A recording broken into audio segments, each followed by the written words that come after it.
the fact that he's so obsessed with depicting Oedipus as a kind of stand-in for all men. The fact that he's obsessed with the Sphinx and paints over and over again this hybrid gatekeeper who's kind of as I mentioned on Monday, she's a seductress, a what have you, a femme fatale. I think is really telling that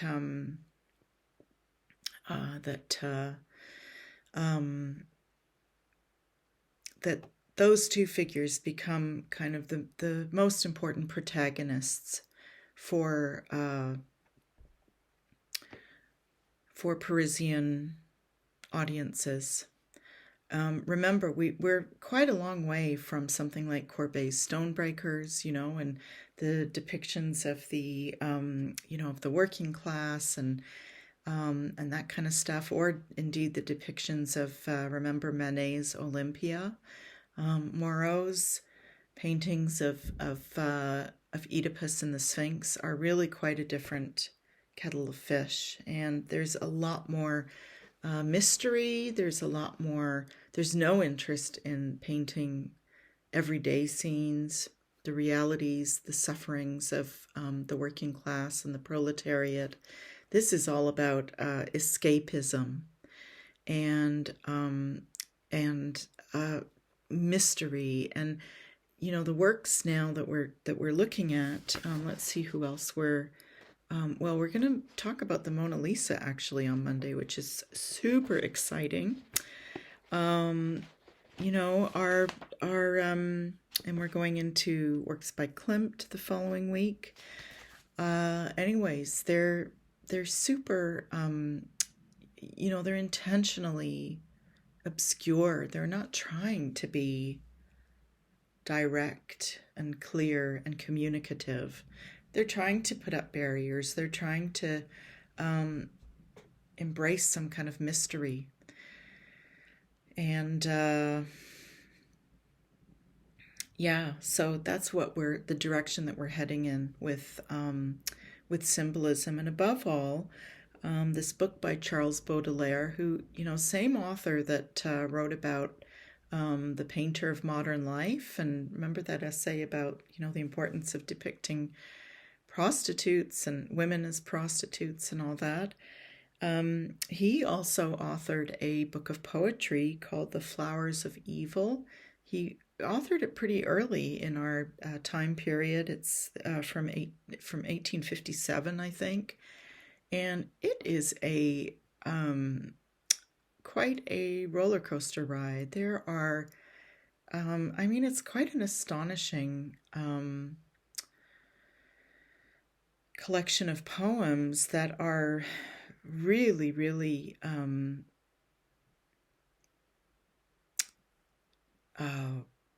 bizarre.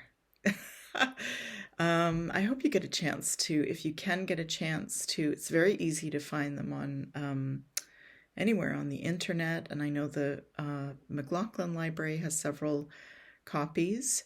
The poems there are so atmospheric and peculiar. The subjects that he talks about are peculiar. They're really quite something, and they were widely read in the 19th century and had a big impact on audiences or readers who wondered what on earth was this man on about, and what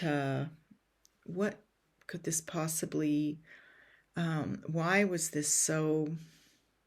these subjects so obscure, so dark, so malevolent, so downcast? He's really he's somber, really. You could argue that he was depressed.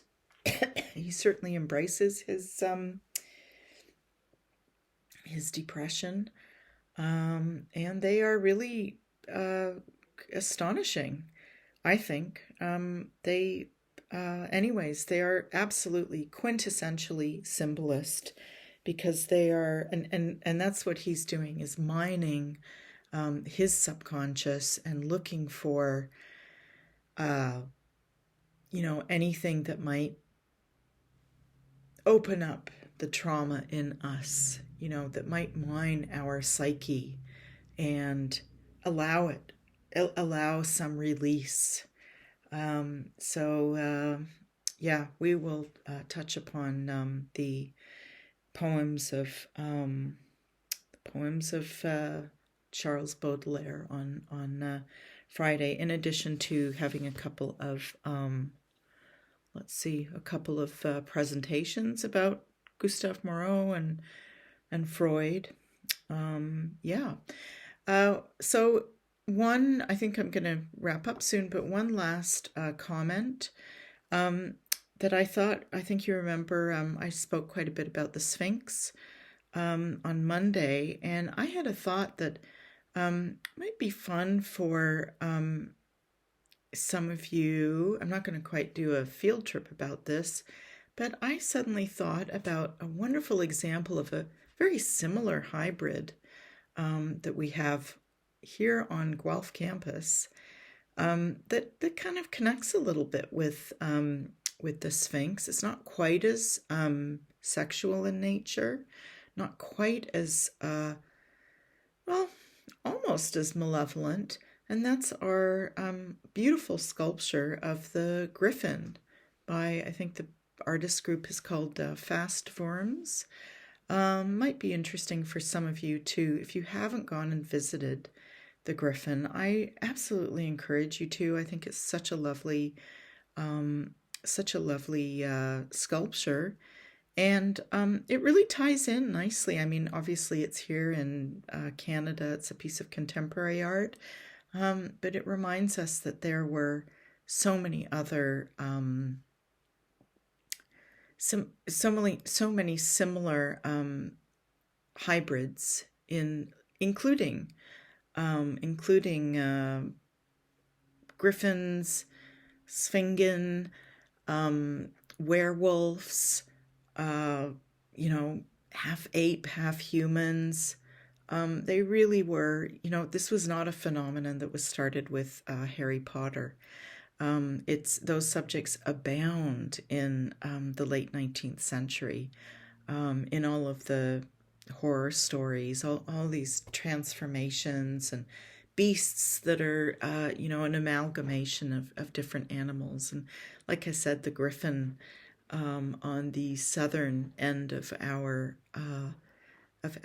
campus just absolutely epitomizes that movement. So I will see you on Friday.